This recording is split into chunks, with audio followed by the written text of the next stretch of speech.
Hello കൂട്ടുകാരെ, എല്ലാവർക്കും വീഡിയോയിലേക്ക് സ്വാഗതം. ഇത് സാമ്പാർ എങ്ങനെ ഉണ്ടാക്കുന്നതെന്നാണ് ഇന്ന് നോക്കുന്നത്. അപ്പൊ ഈസി ആയിട്ട് 10 മിനിറ്റിൽ സാമ്പാർ റെഡിയാക്കി എടുക്കാം.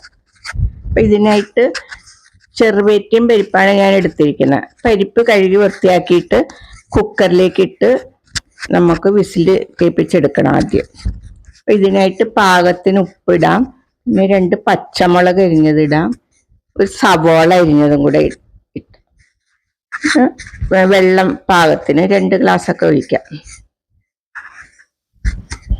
ഒഴിച്ച് കുക്കർ അടച്ച് ഒരു വിസിൽ ആദ്യം കേൾപ്പിക്കണം. പരിപ്പ് വെന്ത് ആദ്യം കിട്ടും. പിന്നെ ഇതിനാവശ്യമായ പച്ചക്കറികൾ എടുക്കാം. വീട്ടിൽ ഉള്ള പച്ചക്കറികളൊക്കെ എടുക്കാം ആവശ്യത്തിന്. ഞാൻ കുറച്ച് പച്ചക്കറികളെ എടുത്തിട്ടുള്ളൂ. ഒരു ചൊരക്കയുണ്ട്, ഒരു കുക്കുംബർ ഉണ്ട്, കോവയ്ക്കുണ്ട്, കാരറ്റ്, മുരിങ്ങക്ക, തക്കാളി, സവോള, ഇത്ര സാധനങ്ങളെ ഞാൻ എടുത്തിട്ടുള്ളൂ.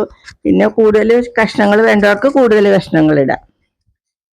ഈ കഷ്ണങ്ങളെല്ലാം നല്ല ഒരുവിധം വലിപ്പത്തിൽ അരിഞ്ഞെടുക്കാം. ചൊരക്ക അരിഞ്ഞു, കുക്കുംബർ അരിഞ്ഞു, കാരറ്റ്, കോവയ്ക്കൊക്കെ ഞാൻ ആദ്യം അരിഞ്ഞു വെച്ചു.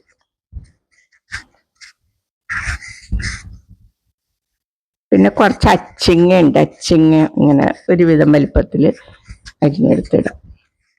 മുരിങ്ങക്ക, നമുക്ക് ഇഷ്ടമുള്ള കഷ്ണങ്ങളൊക്കെ ഇടാം. നമുക്ക് ആവശ്യത്തിന് കഷ്ണങ്ങൾ വീട്ടിൽ ഉള്ളതനുസരിച്ച് ഇട്ടാലും മതി.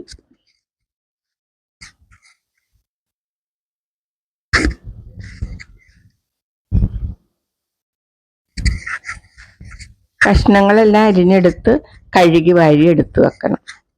അപ്പോഴത്തേക്കും കുക്കറിൽ വേവിച്ച പരിപ്പ് വെന്തിട്ടുണ്ടാവും. വീഡിയോ ഇഷ്ടമായ എല്ലാവരും ലൈക്ക് ആൻഡ് ഷെയർ ചെയ്യണേ. സബ്സ്ക്രൈബ് ചെയ്യാനും മറക്കരുത് കേട്ടോ. ബെൽ ബട്ടൺ ഓപ്പൺ ചെയ്താൽ നോട്ടിഫിക്കേഷൻ കിട്ടും.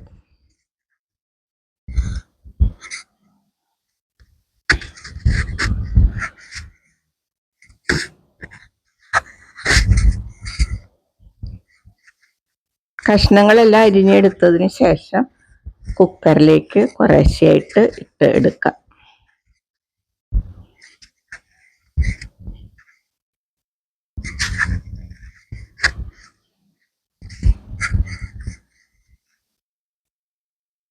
ഈ സാമ്പാർ ചപ്പാത്തിക്കും ദോശയ്ക്ക് ഇഡലി രാവിലെ ബ്രേക്ക്ഫാസ്റ്റിനും കഴിക്കാം, ഉച്ചയ്ക്ക് ചോറിനും കഴിക്കാം. അപ്പം നിങ്ങൾ എങ്ങനെയാണോ സാമ്പാർ ഉണ്ടാക്കുന്നതെന്ന് കമൻറ്റ് ചെയ്യണേ.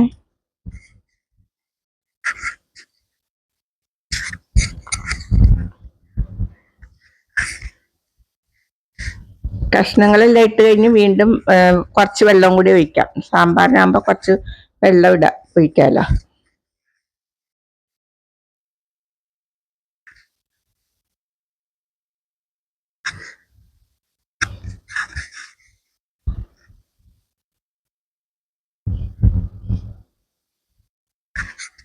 പിന്നെ ഇതിന് വേണ്ട മസാലപ്പൊടികൾ എടുക്കാം.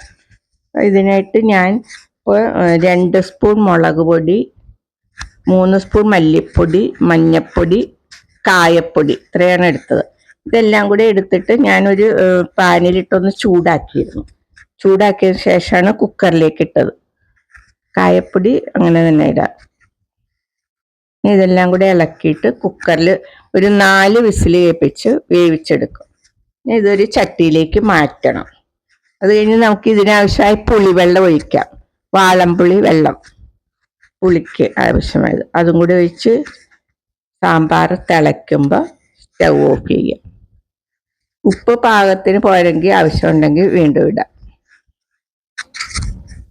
ഇനി ഇത് താളിക്കാനായിട്ട് കുറച്ച് ചുവന്നുള്ളി പൊടിയായിട്ട് അരിഞ്ഞെടുക്കാം.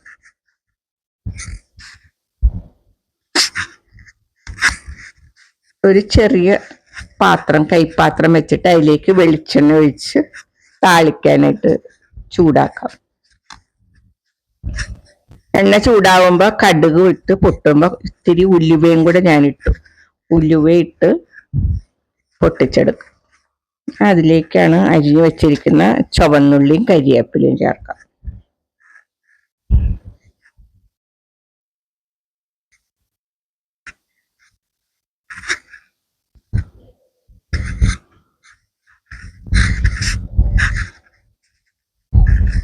ആ ഉള്ളി കരിവേപ്പിലയും മൊരിഞ്ഞ് വരുമ്പോഴത്തേക്കും സാമ്പാറിലേക്ക് ചേർത്ത് ഇളക്കിയാൽ നമ്മുടെ സാമ്പാർ റെഡിയായി. ഇതിൽ മല്ലിയില ഉണ്ടെങ്കിൽ അത് കുറച്ചിടാം. ശേഷം താളിച്ച് വന്നത് സാമ്പാറിലേക്ക് ചേർത്ത് ഇളക്കിയെടുക്കാം. ഒരു 10 മിനിറ്റ് മതിയാവും. മൊത്തം എല്ലാം 10 മിനിറ്റ് കൊണ്ട് നമുക്ക് സാമ്പാർ റെഡിയാക്കി എടുക്കാം. Okay, thanks for watching.